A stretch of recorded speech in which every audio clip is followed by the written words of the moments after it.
Hello again, Year 11. We've got another instalment of the revision 9 boxes. What I'd like you to do to start with, as always, is to pause the video, have a go at all 9. It's important that you try them first. Once you've had a go at all 9, then press play and I will begin to talk you through them and make notes on the things that you perhaps didn't know before. So question number 1 was all about trying to find the area of a triangle. So how do we find the area of a triangle? And it's just a case of learning the rule, isn't it? So to find the area of a triangle, we do the base times the height divided by 2. So in this one, we've got 6 times 7, all divided by 2. 6 times 7 is 42, divided by 2 gives me 21 centimetres squared. If you couldn't do it, find the area of a triangle in your green books and have a practice. So I put question number 2 on there to really try to emphasise the fact that it's so important that you read the question. Because actually, this question is really obvious when you think about it. I travelled 15 miles in 30 minutes. At what speed was I travelling? Well, if you're travelling 15 miles in 30 minutes, just think about how many miles you're going to be travelling in an hour. So in 30 minutes I go 15 miles, so in 60 minutes, 1 hour, I can go 30 miles. So in that case, I'm travelling at 30 miles per hour. A question solved more by logic and thinking carefully than perhaps plugging those into a formula. Right, you lot, anybody who couldn't do question number 3, you need to go away and learn these rules, because these rules are really simple, but you just have to learn them. And we've talked about them so many times. A cubed times a squared, when we're multiplying, we add our powers together, so I get a to the power of 5. Okay, the most common mistake is people who put a to the power of 6. So think about it carefully. You lot know that the answer is a to the power of 5. The second one, the dividing. When you divide, you subtract your powers. So on this one, y to the 7 divided by y squared is y to the power of 5. Because 7 take away 2 is 5, and our base, the y, doesn't change. Finally, the last one, x to the power of 0 is 1. Anything to the power of 0 is 1. 10 to the power of 0 is 1. A million to the power of 0 is 1. Jake to the power of 0 is 1. It doesn't matter. Anything to the power of 0 is 1. Don't forget it, because it will come up. Question number 4, all about finding the nth term. Something that actually as a class you've been really good at this year, so well done. The first thing to look at is to look to see what we're going up in each time.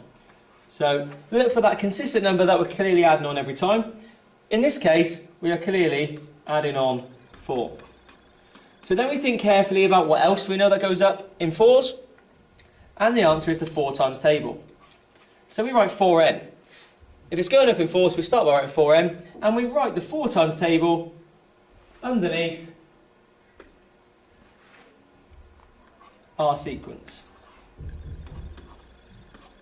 So you've written the 4 times table underneath the sequence, and then the question is quite simply, how do I get from my 4 times table, how do I get from 4n up to the sequence I started with? Well, as you can see, we are clearly adding on 1 every time. 4 plus 1 is 5, 8 plus 1 is 9, 12 plus 1 is 13, and so on. So the rule must be 4n, 4 times table, plus 1.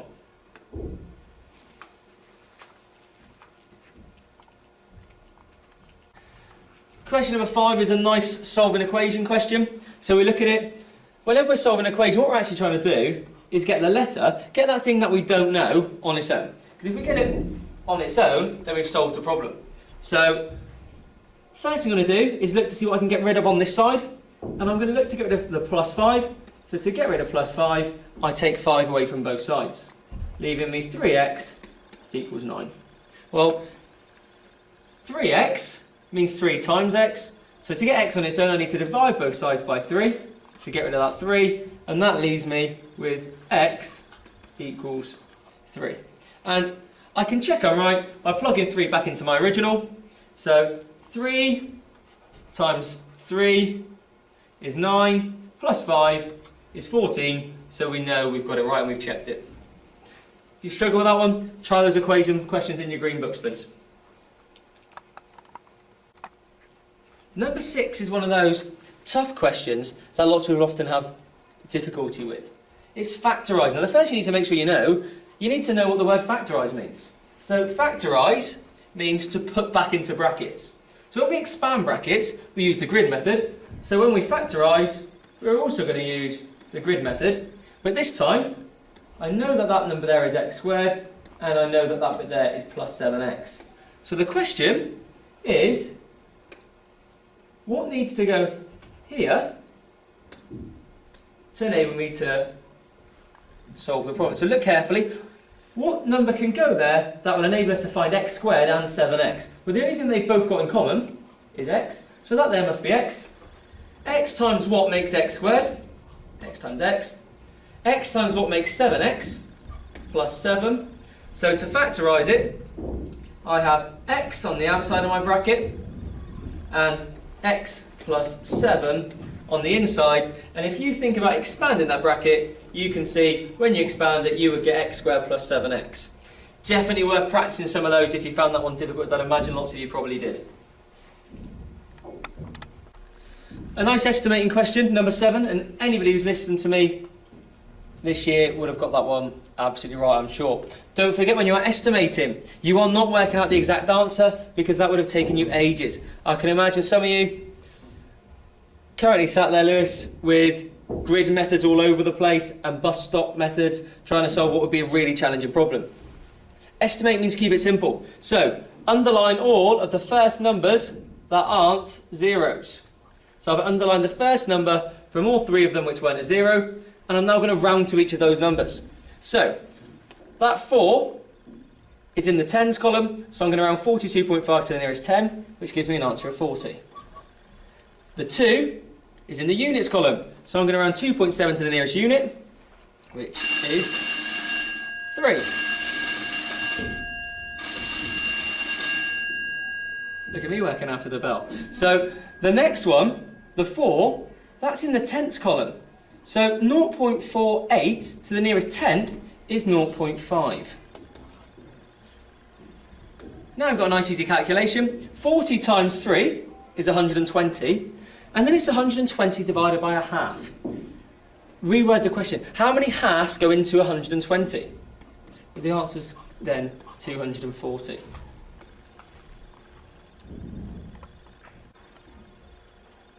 Question number 8. Finding the area and perimeter of a rectangle. Something that we take for granted, actually. We just assume you know this. If you don't, make sure you're practicing and working and learning these formulae. To find the area of a rectangle, you do the length times width. So the area is 4 times 9, which is 36. Don't forget your units. It's 36 centimetres squared. Should be a nice one for you. The perimeter, don't forget, is the distance around the outside of the shape.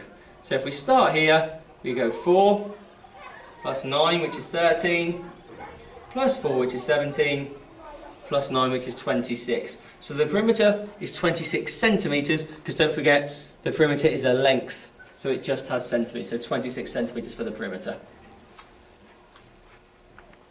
So question number 9, express 48 as a product of its prime factors. Now, lots of you, I reckon, would have probably struggled with this purely because you didn't know what product of prime factors meant. Now, product of its prime factors can often be worded in different ways.